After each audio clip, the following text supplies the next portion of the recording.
বন্ধুরা, আজকের এই ভিডিওটা যদি আপনারা দেখেন তাহলে আপনারা 1500 থেকে 2000 টাকা মতন খরচা বাঁচিয়ে ফেলতে পারেন। আজকের ভিডিওটা হচ্ছে স্প্লিট এসি নিয়ে। দেখুন, আপনাদের যাদের বাড়িতে স্প্লিট এসি রয়েছে তাদের একটা সমস্যা মাঝে মাঝেই ফেস করতে হয়, সেটা হচ্ছে এসির ভেতর থেকে জল পড়ে, অর্থাৎ ঘরের ভেতর দিয়ে জল পড়ে। আপনারা দেখতে পাচ্ছেন এখানে জলের বিন্দু, অর্থাৎ এটা আমার বাড়ির স্প্লিট এসি। এই যে জলটা অর্থাৎ ভেতর দিয়ে পড়ছে, এই ভেতরে জল পড়ার মেন কারণটা হচ্ছে, দেখুন এসির উপরে এই যে এটা হচ্ছে ফিল্টার, এই ফিল্টারের মধ্যে দেখুন এরকম প্রচুর ডাস্ট জমে যায়। এই ডাস্ট যখন জমে যায় তখন কি হয়, এসির জলটা বেরোতে পারে না, তখন এসির জলটা বাইরে দিক দিয়ে বেরোবার যে রাস্তা রয়েছে সেটা দিয়ে না বেরিয়ে ঘরের ভেতর দিয়ে জলটা পড়তে থাকে। এবং তখন আমরা মিস্ত্রিকে ডাকি, অর্থাৎ ইঞ্জিনিয়ারদেরকে কল করি, এবং তারা বাড়িতে অ্যাটেন্ড করলে 1500 থেকে 2000 টাকা একদম আপনার খরচা লেগে যায়। তো অনেকেই এই জিনিসটা ফেস করেন, এবং তাদের ক্ষেত্রে এই ভিডিওটা খুব ইজি। এই ভিডিওটা আপনারা দেখে নিন যে কিভাবে আপনি এটা নিজেই করতে পারবেন। দেখুন, এসির উপরে এই যে ফিল্টারটা আছে, এই ফিল্টারটাকে হালকা করে যদি টানলেই দেখবেন এটা খুলে যায়। এই যে দেখুন, আমি দেখালাম যে এই যে দেখুন আমি টেনে খুললাম। খোলার পর এবার এই ফ্রন্ট প্যানেলের এইটাকে টেনে খুললেন, এবার পিছন দিকে এটা এরকম লক হয়ে থাকে। এটা জাস্ট পিছনটা, সামনেটাকে এরকম করে উপর দিয়ে টানার পর পিছনটাকে একটু হালকা করে যদি টানেন, দেখবেন এই যে আমি টানবো, দেখবেন এই দেখুন যেই টানলাম এটা খুলে গেল, অর্থাৎ এই উপরের যে ফিল্টার ট্রেটা খুলে গেল। এই ফিল্টার ট্রেটা একটা নেটের মতন থাকে, এর উপরই আমাদের ডাস্টটা জমে। এই ডাস্টটা যখন অনেক হয়ে যায় তখন কি হয়, এসির জলটায় দেখুন কত ডাস্ট জমে আছে, আপনারা দেখতেই পাচ্ছেন। এই ডাস্টটা যখনই জমে যায় তখনই এসির জলটা বাইরে বেরোতে পারে না, ফলে এটা ঘরেই পড়তে থাকে। এই দেখুন কত ডাস্ট বেরোচ্ছে। আপনারা ফিল্টারটা এইভাবে খোলার পর এই ট্রেটাকে এভাবে মাটিতে হালকা করে একটু ঠুকবেন, দেখবেন এরকম কত ঝুল, কত ময়লা আপনার এই ফিল্টারটা থেকে বেরোচ্ছে। দেখুন আপনারা দেখতে পাচ্ছেন ঝরে ঝরে ঝরে ঝরে পড়ছে।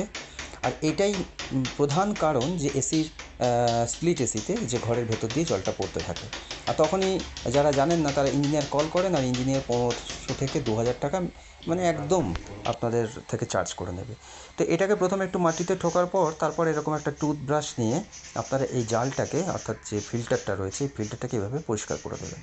এটাকে আমি ড্রাই ওয়াশ করছি। যদি খুব বেশি নোংরা পড়ে প্রথমে এইভাবে পরিষ্কার করে আপনি জল দিয়েও ধুয়ে নিতে পারেন, কোনো অসুবিধা নেই। জল দিয়ে ধুয়ে একটা শুকনো কাপড় দিয়ে মুছে নেবেন। দেখুন আমি এরকম টুথব্রাশ দিয়ে এই নেটটাকে পরিষ্কার করে দিচ্ছি, যাতে এসি, এই দেখুন পরিষ্কার হয়ে গেল নেটটা। দেখুন এখন এপার ওপর দেখা যাচ্ছে, আপনারা দেখতে পাচ্ছেন একটু আগে কি ঝুল জমেছিল। আর দেখুন এটাকে ক্লিন করে দিলাম। ক্লিন করে দেওয়ার পর এই ফিল্টারটা পুরো পরিষ্কার হয়ে গেল।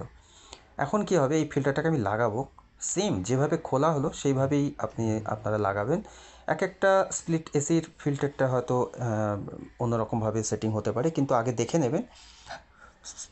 এসি কেনার সময় দেখবেন একটা ম্যানুয়াল দিয়েছে, ম্যানুয়ালের মধ্যে ড্রয়িংটা থাকে। এই দেখুন এই ফিল্টারের ভেতরেও এসির যে প্যানেলটা, ভেতরের প্যানেলটা, এটার মধ্যে নোংরা থাকে। এটাও আপনারা কাপড় দিয়ে মুছে নেবেন। অবশ্যই এসির কর্ড বন্ধ করে নেবেন, এসির পাওয়ার বন্ধ করে নেবেন। পাওয়ার বন্ধ করেই কাজটা করবেন। এবার দেখুন এই ট্রেটা আমি লাগাবো, আমি দেখাচ্ছি দেখুন কিভাবে লাগছে। ঠিক এসির টপের উপর বসিয়ে দেওয়া হলো। পিছনের যে ঘাটগুলো আছে সেই পিছনের ঘাটগুলোকে আগে চেপে লাগিয়ে দিচ্ছি।